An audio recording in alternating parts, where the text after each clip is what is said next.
Okay, we're now back in the garage and got the 300C back in, which is going to be, for those who have been not keeping up, this is basically the donor car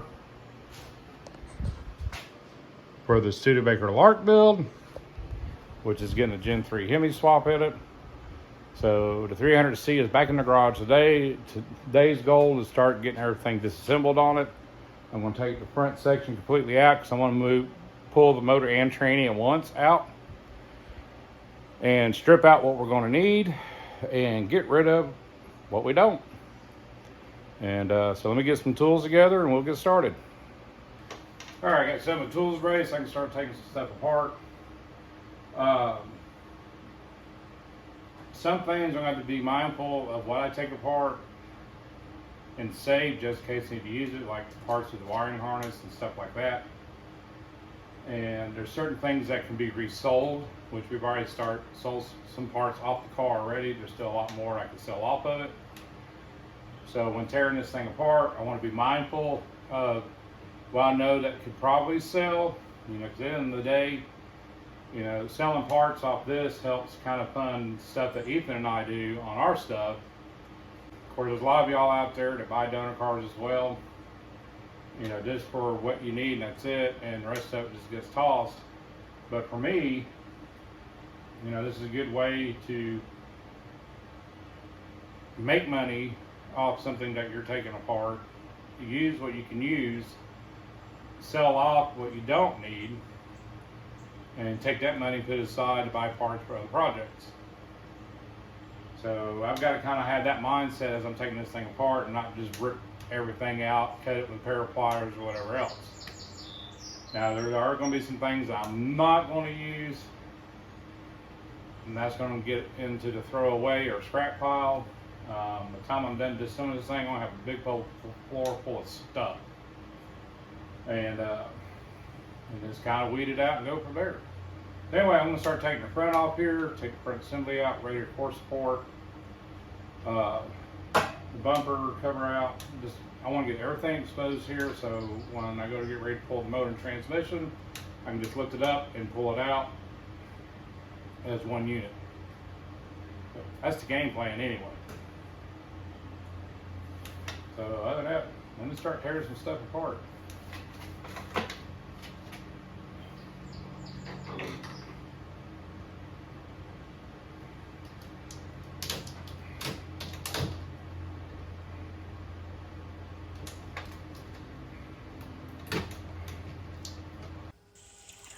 Now, as I'm taking this apart, I try to be mindful of all the plastic pull tabs. I like to keep those off to the side for future projects. I also like saving all the bolts, and as much work I do on these cars, it'll definitely come in handy. And so those will get put up and organized.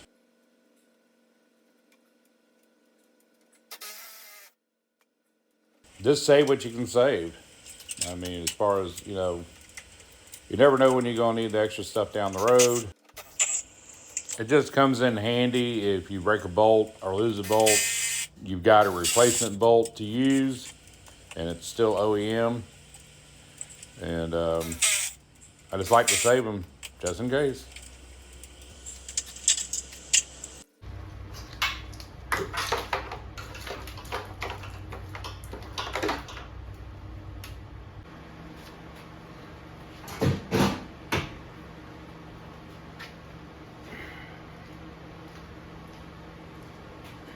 Now, when removing the front bumper on these things, there's 4 bolts on each side, but there's also 2 spot welds up here and one underneath. And I like to get these drilled out. It makes it a lot easier than trying to wedge something in there and buzzing it loose. So I just take a drill on the center.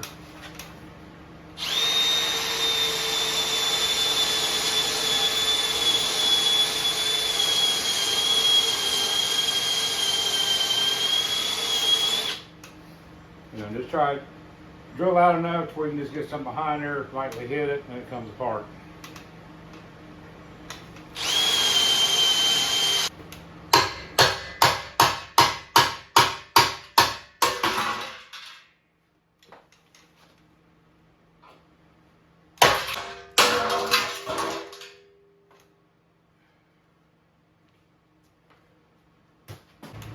Alright, now I got the bumper out of the way.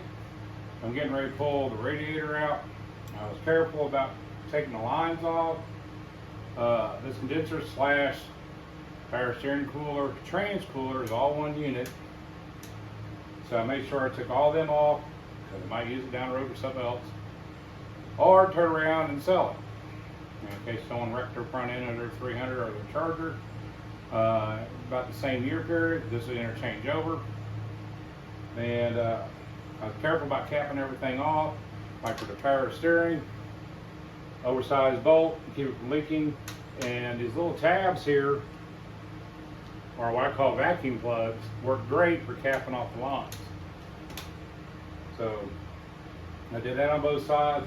Power steering, I did a pair of vice grips, put the line off, put a bolt in it. So it's still full of fluid. I'll get that out eventually when I take everything else apart. But for now, let's go ahead and get the radiator out of the way and see what else I can tear apart.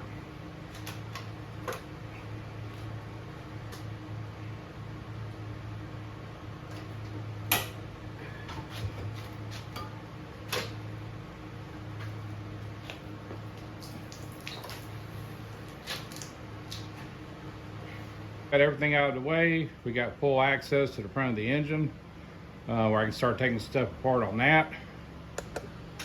The alternator's coming off and it's going to be used as a cork because it's bad. From what I gathered from the guy we got the car from, this was originally a new pump. I'm going to inspect it, but we'll probably end up putting a new one on anyway when I rebuild the engine. Power steering pump I'm going to take off because we're not using it. The Lark's got a Mustang 2 manual steering rack on it. So I'm going to undo all that, get it off to the side, and once we get the engine stuff pulled out of the way, I'll disconnect all that from the steering, and I'll put that up because I can use that either on my Charger or the SRT8. So that'll get put up. The AC compressor is coming off because car right now is not going to have AC. If he decides to down the road, we'll probably do like a vintage air setup. But the compressor was working. The car was blowing cold air out of it. So that's going to get cleaned up, taped up, and stored away as well. So let me go ahead and start getting all these accessories off.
definitely going to be saving the coolant reservoir, and also I'm going to be saving the windshield wiper reservoir, fluid reservoir as well. Sometimes they crack over time, and they're not exactly, I mean, they're kind of on the cheap side, but they're not. But to have the OEM replacements, you know, is always a plus.